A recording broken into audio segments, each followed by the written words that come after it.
makele lezali ya ndeko na ngai biso toye kozwa corps ya ndeko na biso ya confrère na biso Patrick Palata. Tokomi awa bayebisi biso que procureur a décidé que Ebembe ebimate tant que autopsie est salémité. C'est inacceptable. Palata to vandaki na ye, to sali na ye, to souffrir na ye, batu ba s'organiser, baya kokunda Patrick Palata. Mais comment? Pour quelle raison Bazako bloqué? Na yebite na un spécialiste ya médecine, na journaliste. Mais je veux dire ceci. Est-ce que résultat de l'autopsie est Golanda a prêté? En plus, ce qui peut te jouer résultat de l'autopsie, ça va changer quoi? Ça va changer quoi? C'est quoi ça? Alors, si on est procureur,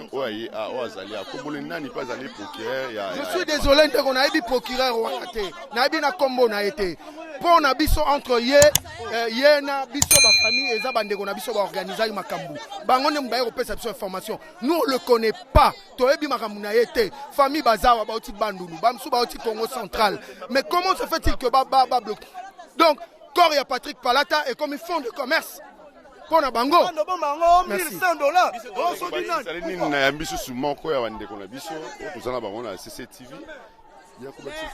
Ngala zo regretter. Bazana respecté pour na mort. Il faut avoir le minimum de respect pour la mort.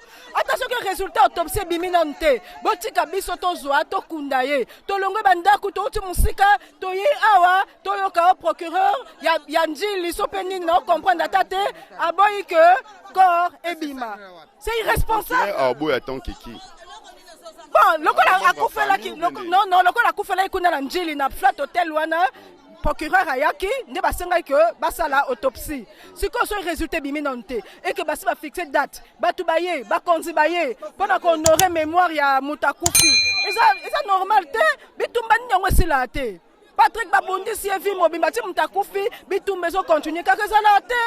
Oh, il faut qu'on respecte Batou. Monsieur le procureur, Ezanini. Oh. Émission Nabilo Bareta Kinshasa, tu es bisa ibino, tu koma lelo, na matanga ndeko na biso o to perdre journaliste amune na mboka ndeko Patrick Palata, mais ils ont battu belé bazolela, tous osko monsieur super ba outi matadi ou outi Congo central, to kabango nini oyo ezako s'est passé jusqu'à présent pour corps ya ndeko na biso Patrick Palata et bima. Mbote ndeko. Mbote ndeko nangai. Présenté nanu comme l'on Francis Sibeni RTNC Matadi. Palata otozolela lelo azaki rassembleur. Azaki pour la chaîne ka CCTV to o asalaki après te. Palata wana osangisa biso. Tozwaki programme ya peka Palata. Toye en rapport ya programme bapesaki biso ke lelo ko fwe bimo depuis lobby tozana Kinshasa la capitale. Alors kolonga Matadi ti Kinshasa ça demande beaucoup de moyens financiers. Il faut te foutre à transport, il faut te loger, tous à la loger, tout là, dans hôtel, à Batou, il faut te lier à tout ça. Procureur a payé sa biso la contribution de Sowanati. Donc, tu opères de bambon dans hôtel. Alors, si on nous apprend encore toyer lelo à Wakene, corps bimalélé, comment on va se prendre en charge biso ba auto dans la province? Donc, ça nous fait très mal et on est déçus. Palata a fait beaucoup fait pour Namboka na biso. Donc c'est pourquoi tu es honoré. Donc bati ka ko saboter bembene ou ba kanga bembe. Non, ni na ngwe sila kate. Mutu akokunda mame makambo esika le ba famille ezali. Soki mbongo ndi ongo bien c'est ezali. On pourra continuer après, mais bati ka non programme et continuer comme il se doit. Vraiment merci, on regrette. Alors ndeko Patrick Palata depuis akufipe et ses 8 ans, et j'ai déjà temps autopsie ngo depuis akufa tisiko basali ngo te. Parce que autopsie na ndenge na yo na ngai to yebeli, genre ba 2 ou 3 jours. Mais tu dépassé déjà 10 jours, je crois. 10 jours déjà passé. Nous, on nous avait pris que non, il fallait ça à 5 jours, après sa résultat. Si le lopetozo va sauté, quelque part, puisque ça reste à vérifier, bah, que non, moi, bon, mon etika là qui na autopsie, il y a un des salles qui va bloquer corps et va bimisangote. Vraiment, on regrette. Pour n'ambon, on est etika le pena bako kangé bembe à Palata. Il n'y a pas d'autorité ou bien famille à Palata. On ne peut pas que ça n'sambonga na bafutango. Monsieur le procureur. Est-ce que ma confrère est belé à Patrick Palata, oh, bazali, ah, oh. Ce qui va être mbongo toko cha 10 francs to pesi na mutana ozo senga mbongo wana me mawana yo po yopoza ebembe jour mususu kokufa. Donc ce qui le lozo sala na corps Palata ozo sala wana ozangi penda mutema bolingo. Monsieur le procureur, avec tout le respect, vraiment sala musala ndenge sengeli zala nanu na kibomoto. Donc ce n'est pas bien mabilo ozo sala mana morgue. Merci, j'espère que Bilonio surtout Bolandi Yango, tout ça, bande comme ça, repousse na moké, mon frère. Ni no ko bakisa. Na twana bande ko mingi ba uti ba mwanda, ba uti ba boma. Tiana dépense bongo. Programme accord faut ko. Programme ezalaki corps fait malelo. Mais to komia, albi procureur abengi. Procureur abengi, alobi corps le lebi matin na sens. Dans place ba uti musika, ba uti ba mwanda, ba uti ba boma. C'est ça la mapenda wapi. Faut pas le bien avant. Siko atia bazu au poison au basali bona boya c'est que mutu akozonga so envie ata balumda tiake loko bona boye akozonga so envie to na tina nango te msande corps ebima to le to kolala so corps même to kolala. Est-ce que procureur ajoute un contribuer na mabotali famille c'est l'organisation na maramna union so tout est comité na suka bande konabe ba journaliste moi 100 francs la bango ba tse ba yebi ki lelo ndeko la bango bima ba kunda na honneur mais pourquoi est commis boy. Bon tu comprends éviter à ceux qui dans la carte ceux qui là lomo za cacher si matoye ba de ceux qui zani eloko moza caché na sima bakoloba ngo toyebite soki ezani toyebite tokolala so babiso kor tokolala so bana posa mbongo tokotia mwa mike kor ekobima ezaka kor moko ezobima bo tokomela 10 heures soko kor eumela mpona raison so eza eloko moza na kati wana te eumela soko mpona raison tokomela 10 heures kaka kor moko ezobima ka yango kaka soko toumela mpona. Merci tous au sunde comme Moussousou Canal Kin Télévision toyebisa bino. Vous s'abonnez et la chaîne Nabino Canal Kin Télévision peu émission Nabino Bolinga mingi ba réalité à Kinshasa. Ah tu as mis sous une dégo Mbote ndeko. Oui Mbote. C'est présenté comme Bonona ni peu aussi. Oui comme on a eu Héritier Nganzi Nazali chroniqueur na Mabani depuis Matadi mais pour le moment dans Kinshasa suite à la raison sous mais na to biso to ne bembe il y a 2P Palata. Mais subitement, toujours sur le balobi ni ke ebembe ko bima susute. So to éviter procureur général. Intérêt ni ni neza na kati ya corps ya monsieur Patrick Palata. Ce qui va yebaki ke programme ko changer. To ezana ba raison moko boy. Nde lobby déjà banga ba yebisa bat banga la libanda te. Bat balali libanda lobby. Siko lelo bat ba uti matadi ba ye. Ba futi ba mbongo na bango. Siko bolo ba nini ke ekobima te pona suite ya ce qui a autopsie mon etika c'est une normalité sotala ebela batubo hier ozong za mbonga bato outi musika oti balubu mati par-ci par-là ozong za mbonga na ba dépasse na bango non batika ba vanti wana ba bimisa ebembe bima ba ke kundango atalo ba sali autopsie Patrick Palata arulamuka te ata ba sali autopsie arulamuka te kota sa mabele bimisa bembe mwati na ye alela ye. Bandera outi musika eza normalité mon frère eza normalité. Merci to sebno bareta Kinshasa to romona ba réalité lelo ebele na makamusu e koma ko leka na mboka ndeko boni malamu ndeko langa kombo nani ndeko kombo nanga ilikulu kusaya journaliste na Matadi Patrick Palata vient na ngai performateur to vandi na ye to ene Kisasa to bundaka na ye ensemble ve 10 jours avant sa mort na zalaki na ye. Il part à l'est, il revient à Koufi. On s'assemble avec les amis qui viennent de Matadi, Tokunda, vient. Mais à notre grande surprise, Bayebi Biso, procureur de la République, Nayebi Kombo na yete, pona zape na tina royeba Kombo na yete.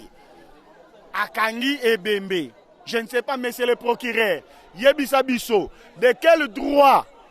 Ni membre de famille, ni papa Leki, ni Noko, ni Koko, ni Bokilo, ni qui que ce soit. Au Kanyele Bembe, nini. Sko bandeko bauti Matadi, bauti babandundu, baye bakunda Palata. Bakisangani, okozongi se la bango mbongo na bango.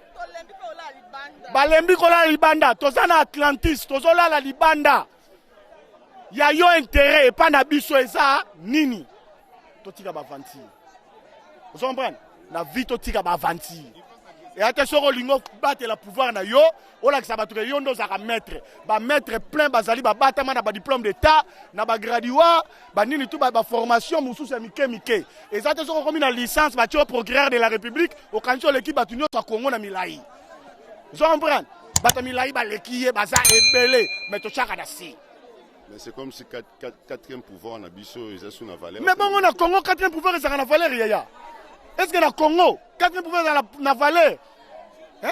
Depuis Mobutu, déjà mon gouvernement ni le Congo est respecté journaliste. Et depuis quand procureur dimanche, oui, Marabo Kangamatanga, depuis quand? Bon, bah procureur à l'élo, c'est comme un pire petit à vite.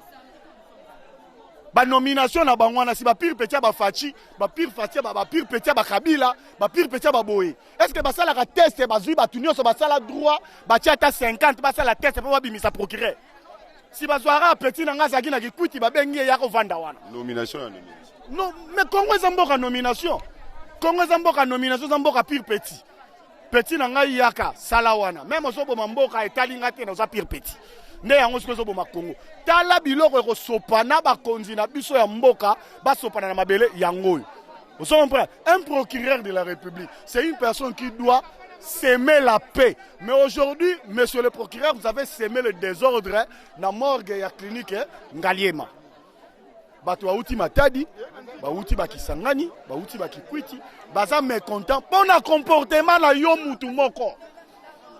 Merci mon frère. Voilà, badi on se boyo keza yemoko azo ayebi o ya lobi ngai nazala nga simple mopanzi sango na koma na terrain pour toyeba masolo nini ezoleka pona ndeko na biso Patrick Palata ndeto wane ko betela ba solo to yamba susu kulutu moko to sali na mbote kulutu Canal Kin Télévision tu okutana on lelo oza obsèque ya ndeko na biso Patrick Palata tu ko rendre hommage à Souka mais tout le monde moi désordre mo muke bandi atina désordre ça ni soko pour ça muke bon désordre incompréhension Patrick Palata akufi azali moko mutu vandaki ne ensemble tant akufi bazui corps na bationgo na morgue ya Njili pour raison autopsie. Alors après autopsie ndeba kaka l'état pesi jeton na famille ndeba na corps a na Ngalema et tu es na Ngalema pour l'enterrement ya Patrick Palata mais subitement tu es trouble bandi que général à lobby on demande quel général Azoué Banaté c'est ça l'agitation faite deux combos général procureur combo ebanité général combo ebanité procureur c'est le procureur de la République qui a droit parce que aucun général n'a droit militaire montant quoi encore puis encore un civil donc ça n'a rien à voir ça va une compréhension na machination il faut dire en termes clairs il y a machination parce que système n'importe quoi pour salir mutu mais au fond il y a problème il y a procureur général de la République ababa kan encore basal autopsie basal autopsie pour la koeba mutakufeli na nini parce que mort subite qui est compréhensive muto tu vois autre mission de service na est kuna ba couvert ba ulola ba kuna azongi kotoyo akufi il fallait comme toi là qu'est-ce qui s'est passé dans Nzoto il y a Patrick Palata. Et voilà, l'autre est sorti encore, partout, qui sangane bazali, Congo bazali, bandundu bakikwit bazali, donc partout ba yeko kunda Patrick Palata. Et subitement mutuma gangaka général. C'est là que tout le monde a agité comment un militaire peut encore il y a civil. Or au fond, ils ont une procureur général de la République, il y a une habilité parce que ça a raison autopsie. Donc juste agitation, ils ont une compréhension, ils ne connaissent pas le fond. Mal interprété, ceux qui peuvent être tinda qui na ennemi à la République, pour susciter comment surtout un peu ma ben mboko ba créer le camo ça na combat général militaire et puis voilà. Mais pour le matin ndeko Patrick Palata depuis akufi déjà couvent na mort qui a dépassé déjà plus de 10 jours. Mais autopsie on te vu que autopsie genre moi tant sur 3 jours ni bozu ba résultat bon o susu balani ngo ti na jour et comme qui faut bima et comme sur autopsie na no silikate au monter neti moi et le romo batamina. Bon en tout cas voilà na kocha commentaire tous les journalistes aux investigateurs matate pas pour que je la République poser question pourquoi est-ce que corps tissukoyo ils ont maté parce que voilà des ali habilité ya justice. Merci. Okay. Ça va, merci. Tu vas continuer. Et Bélé va aller à Moutoumousou. Maman, je suis pour nous baxer à Roloba. Il y a Roloba Zali. Ngai, Nazala, simple Moutuni Mituna. Vous pensez Sango, Nazotuna. Naye a juste pour nous recevoir vraie information et non, Babi TV et Radio T. Télé, ils allaient au Tozomona, né à Motozolobéla. Ceux qui sont le belabo, ils allaient parce que tout le monde est bilingue côté, mon nom comme le bana coin nae, mon nom comme mirmire na coin nae. Alors il y a un toujours Luka, toujours vraie information. Il y a un monde de combinaison. C'est le mbote maman. Mbote papa. Maman yo kombo nani, pe ozanani o uti wapi. Nazaka kakinoise, azaki ndeko moko oyo to koli nae ensemble, na Matadi, to travaille nae ensemble. Et ça, oui, et ça participer mawa na comportement na biso. Ba congolais, ba particulier ba kinois. Toye na pas si pe na ma to bungisi muninga moko azaki trop cher. tofandi tozela comme babaki ke ordre outre na procureur général lokola ye muta saisissaki corps pour na autopsie subitement un citoyen, un Quinois, si c'est un Congolais, il est sorti, il commence à crier, na combo ce qui est général, quoi, je sais même pas. Tout le monde n'a souci, mututu azana douleur, mawaya pasi wana, pesi mututu émotion, sentiment ya mabe, koti batu mususu lero na kasa comme kokende. Or ba isa kibiso ke corps obimale lo toza la patient tozela. Donc li kameza ka procureur général a lobby corps obimate tanga mutu wana lobby boto yebi pété. Ce qui procureur ngwa bengi na téléphone nda yebi se ke corps obimate, so ka zui pe message ngo wapi ndio moni batu akomi debout batu na palpite na passe na wana mutema en tout cas eza mawa eza passe. Donc neto beta masolo to loba boye procureur azani ate. Aza sur place awate. Siko nana aza sur place. Bon, muto azate tout ça ka ba mi et la famille tozali awa ba collègue ba collabo. Colonel Bozolo baza. Citoyen moko mutabimi kaka boye en costume abandi ko crier. Général alabi ko rebimate général wana nani ndeto ngo tozokama général ngo bengi na téléphone général était procureur général procureur général ngo bengi na téléphone ndaibise ke ko bimate ou quoi source un message tozo ba origine message te yemo kaka bandi ko crier do moni batu komi éparpillé bo eza participer mawa trop. Si les résultats est là positif ou négatif, qu'est-ce que la famille Palata gagne? Je suis perdant. Moi je suis perdant. Non, trop c'est trop. Non. Procureur à Gouboumangalé. Résumé. Procureur à Gouboumangalé. Même monsieur le général, je ne le connais pas.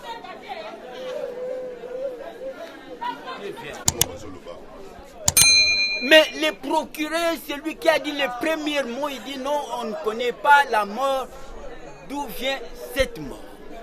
Alors il dit non, on passe par l'autopsie.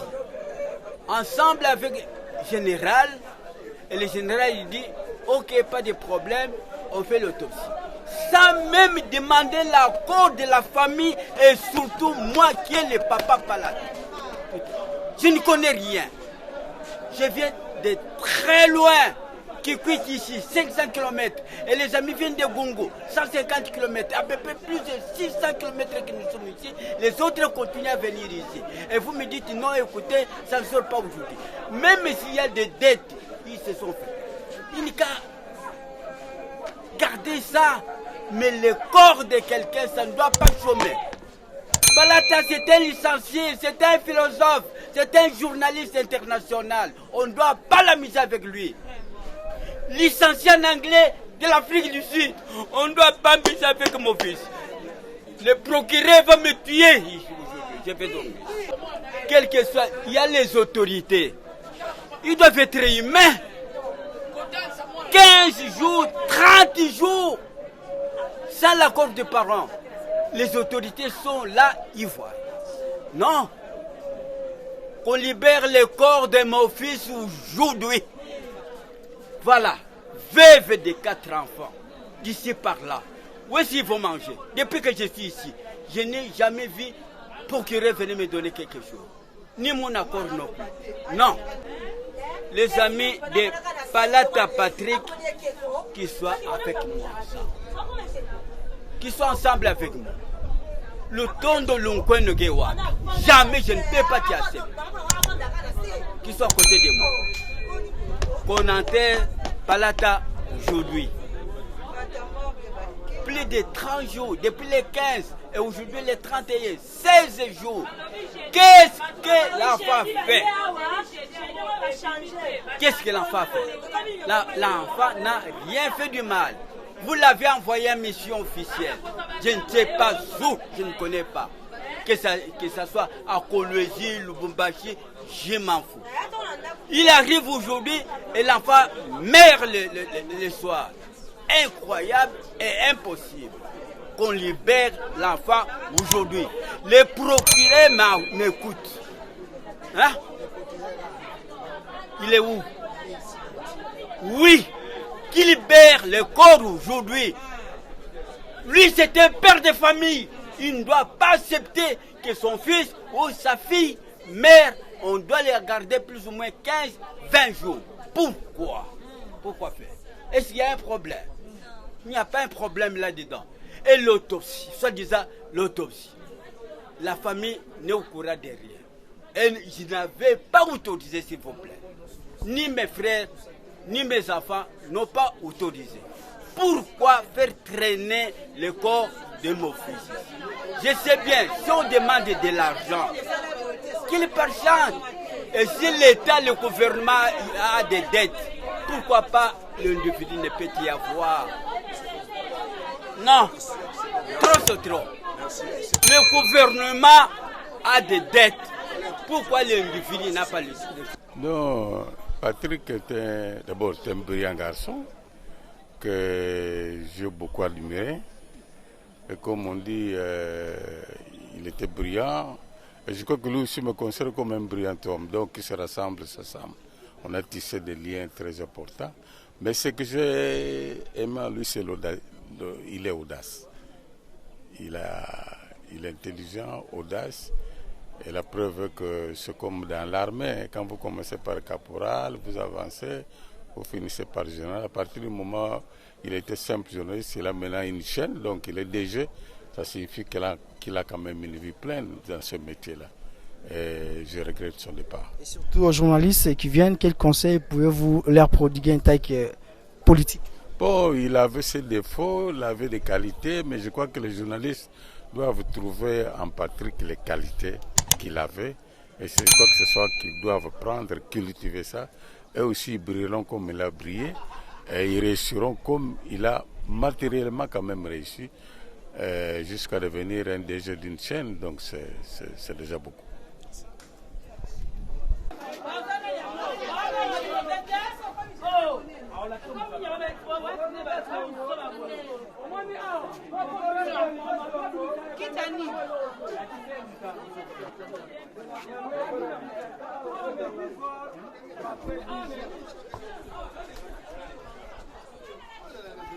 Maman, Okalinga pression.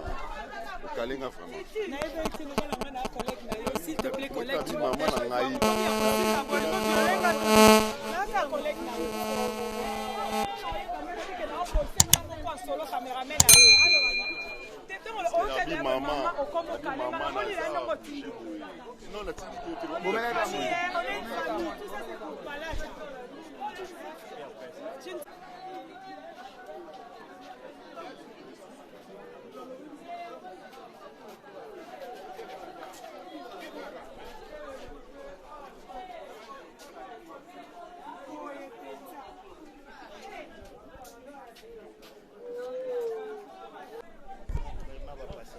Mbote ndeko. Mbote papa. Canal Kin Télévision, émission Barieta Kinshasa, sur YouTube il y a Canal Kin Télévision. Témoignage ni rose en ango pour ndeko na biso Patrick Palata. Bon, Patrick Palata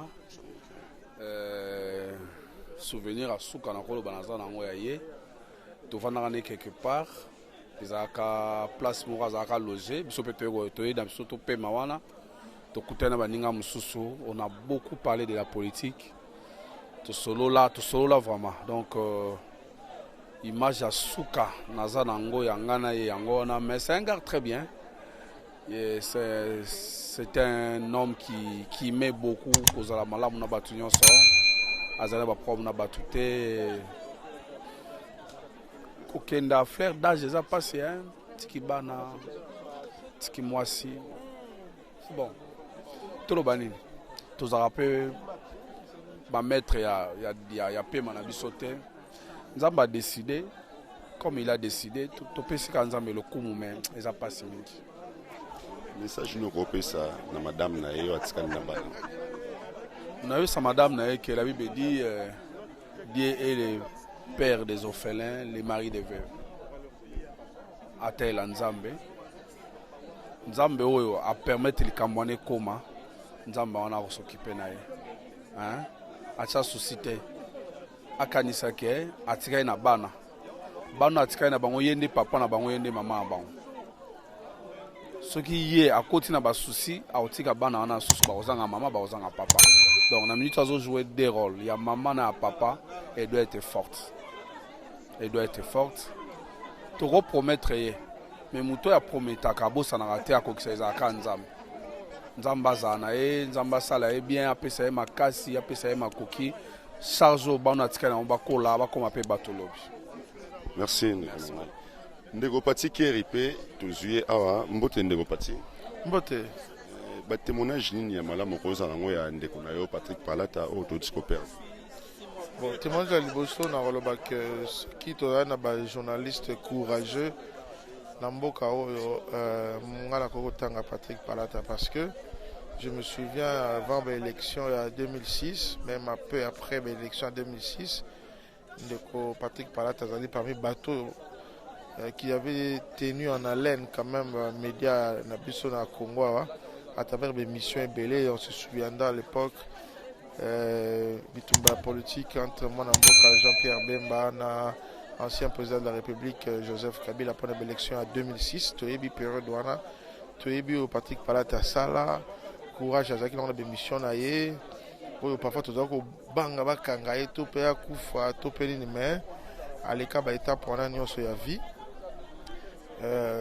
Témoignage monsieur Nazar Nangoaza quand même parmi bateau yo la musala naye à kota quand même boloko, ce qui est quand même exceptionnel parce que la musala na biso za na risque et belende balobaka il y a parmi bateau la musala naye à kota boloko.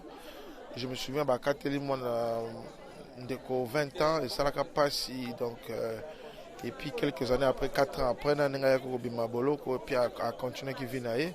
Je crois que je garde le souvenir d'un journaliste quand même assez courageux. Et anecdote, tout na Kolwezi. Tout ça parmi batasuka, tout ça qui na tina avion, tina bus, tina ngazo qui t'a topé ça na bambote. Tout ça parmi batu va partager naé, ba dernier jour naé, et puis ba dernières heures naé. Et je me souviens même na hôtel na Kolwezi, azako bete ma solo belé. Na baninga ya RTNC, comment ça là qui peut survivre quand même moral naïza toujours au zénith malgré que au yebi que ça la 20 ans de prison bah c'est ba katelio au bal bar na France sort naïza déjà scellé mais la prison bah tu ba krakaka ne ba tu ba petaka mais il y en a quand même qui résistent parce que et singai tanga kota qui na prison kuti bato ba katela bango à perpétuité bato bazana ba donc koleka kuturo yaye makuta ki bango akuti bango bazo seka bazo solola bon yosko ope okomi kotisa susinde no kotika na rythme ojongo da vie normale na tongo la muki osale ko sala et permettait qu'il quand même nenga le baki nanga ya garder moral na quand même au zénith dans l'espoir que quelque chose allait se passer pour Maboloko et puis tout le monde qui paye quelques 4 ans après nenga ko Maboloko vraiment ils a pas semi ko perdre na message dans comment na Facebook na comment qui message moko na bi tu as survécu 4 ans en prison là où makamizale kumabe ko le kamen il suffisait seulement il y a une fraction de seconde par une crise pour kufa en tout cas et ça ne se passe pas message nous repose à madame nayo atikali veuve na mère de 4 enfants message nous repose à nayo fortifier ils ont un peu message ya consolation tam se aussi mbate menzambe a batela ba veuve batela ba orphelin to éviter yo nini nzamba ko réserver pour na bana na ba orphelin mais soué na biso ezali que nzambe atala bana wana tala veuve wana obso to ko sala lelo moi mukie to ko sala nango peut-être ba ça ba cotisation et ko servir à un moment mais après on continue vie na seule comme une femme veuve pour encourager kaka pina senga soué za ke nzambe à Sunga surtout veuve et puis na bana au batikali bana mikie. Bon, Patrick Palata za muninga to banane musala na CCTV na équipe to benga ngo lelo bamsu benga ngo G24 bamsu benga ngo M24 parce que tous avez 24 premiers journalistes recrutés pour CCTV et Banda. Sur 50 appelés, il y a eu 50 candidats na concours. Sur 50, il y a eu 50. Ne déformez pas l'histoire. Il y a eu 50 candidats et nous avons réussi à 24. Chef Nabiso Aliboso, Marius Boleko, Azapi Menanga, Tamsuso PCP Malouba. Yendem Takamba, Biso, la première rédaction, notre directeur des infos, numéro 1, il y a CCTV. Patrick Azaki, secrétaire de rédaction. C'est avec lui que nous avons démarré la rédaction avec Jean Romance, mon colo comme rédacteur en chef. Landaki, directeur des infos, Marius Boleko. Moi, j'étais le chargé des reportages et actualités dans un chef de cellule à l'époque. Et puis, on a commencé le boulot. Je vous dis, cette équipe de 24, c'est une équipe que je n'oublierai jamais. Dynamisme, compétence. Et je voudrais ici mentionner que jury est sélectionné, ils avaient jury au détail. Je comprends pourquoi l'équipe a appelé Makassi. Parce que aujourd'hui, jury dans le rôle, papa qui tout moi na pointe. DG. Aujourd'hui, le professeur Moussoko. Aujourd'hui, le professeur Valère Moulopo. Aujourd'hui, DG à Canal qui dans le port, il boangé, professeur docteur en journalisme. Aujourd'hui, Jean-Marie Makouene, le grand cordon. Allez, on a Ramazan Ibaya, il est na pointe. Il y a un jury à Ndengwana, yo oya bagé. Donc, ce aujourd'hui. Voilà pourquoi la première équipe, Oyozagi dirigée na bateau na Tangi, au Palata Zalaka, secrétaire de rédaction, c'était une équipe qui chassait Ebi, ce que CCTV a fait entre 2004 et 2006, avant Bourouye qui a politique et à Tumbanda Kunabiso. Donc, Palata, c'est un garçon que nous avons tous connu, très dynamique, très ouvert, très engagé. Je ne dis pas qu'il était sain. Bisson sur tout ça n'a pas qualité, tout ça n'a pas vice, n'a pas erreur. Mais je vous dis, Palata, il faut mettre en balance. C'est un garçon qui a marqué les gens par d'abord son sens de diplomatie, son sens de courtoisie, son sens de réconciliation, son sens d'humanité. Hein? Ça, il faut le dire. Et puis, au-delà de cela, c'est un garçon intelligent, licencié en philosophie. Donc, un monsieur qui a fait son temps. Et pour couronner le tout, émission Oyaye Salara Sixé Polele, qui chasse à mon biango, débat politique à Lingala. Palata a été un des précurseurs. Il y a débat politique, débat contradictoire, mais en Lingala. Et et Kenge fait l'homme. Et puis ngai Palata zampangi nanga ngala mtakwilu, Palata mtakwilu, tous une façon de tous avoir pesa na mbote. Jamais ngala ndo ne bonjour Patrick. Non. Nazo tunegara na mnondenki. Ya zazo sanga logi ou nazula matiti. C'était ça notre façon de nous saluer. Donc on s'amusait comme ça avec lui. Mais voilà que les lots te perdre Azana nous jeunes, il n'a même pas atteint 50 ans. Perdre un homme comme ça qui n'a pas atteint 50 ans, c'est une perte. Non seulement pour sa famille, mais pour ses pays. Parce que Palata, quel rôle n'a-t-il pas joué? Tant on est que Bolekwa Kei, papa M. Maurice, il est comme directeur des infos et il a dirigé notre rédaction pendant tous ces temps. Il y a élection, il y a premier tour, il y a Bembala na Kabila 2006 et puis tu continues nae nandenga kenda ko fond la station à Matadi ba Matadi ne ba robeta histoire na Matadi o ba bi asala kuna nandenga rozo likama ya kota prison tout ça. En fait, c'est quelqu'un qui a vraiment franchi les étapes. Preuve-moi, il y a vu à moi mobile. 3 ans et 3 mois en prison. 3 ans et 3 mois en prison. Abimi, innocenté. Et puis, Lélo, alors qu'il commençait, il est d'abord réparti à CCTV Matadi pour Azong la Masolo nae, Asamsa nae, bon, vieux arana obstacle belé, à Rojoapé moi brouille na konza CCTV, a aussi la chaîne nae moko Tala TV. Donc vous voyez, c'est un homme qui avait des initiatives, c'est un homme qui avait des visions, c'était un ambitieux, voilà. Moi, ce qu'il m'aura marqué, c'est son sens de... Patrick, c'était un insatisfait. Il avait toujours faim. Faim de quoi? Faim de travailler, faim de réussir, faim de réaliser. Il ne disait jamais assez. Ce qu'a bimi, comme ça, la rédaction de FCN a dit, oh, yo, Patrick, 3 papiers au béton, yo, moro, abivanda, au béton, dada. Abi 3 papiers au moro, à 7 heures, parce que la mine était trop agitée. À béton, à Kenya, à Bilanga, vérifier dans l'hôtel, à soba virgule, bani, nezai, trop complété. Nathalie, tout était normal. Na PC a bêti 3 éléments et continue à agiter. Donc c'est quelqu'un qui m'a marqué par cette énergie débordante qu'il avait. Je pense qu'il avait encore beaucoup à faire dans ces pays, mais voilà. Le destin est jaloux. Merci de votre témoignage, Union Sopesi, Ndeko Patrick Palata. Mais moi, un message Yasuka et pas Madame Naye, Watsika Nabanamine. Bon, c'est vrai, Atiki, moi, Sinabana, j'ai dit à sa femme, quand je suis allé lui rendre visite il y a une semaine passée, Patrick est parti, mais Patrick n'est pas parti. Bateau no sobaye Patrick, oyo bazana na souvenir à bien pas Patrick. J'ai dit à cette dame là, ne te sens pas seule. Et bana na ba ozape ba monter. Voilà le message. Merci.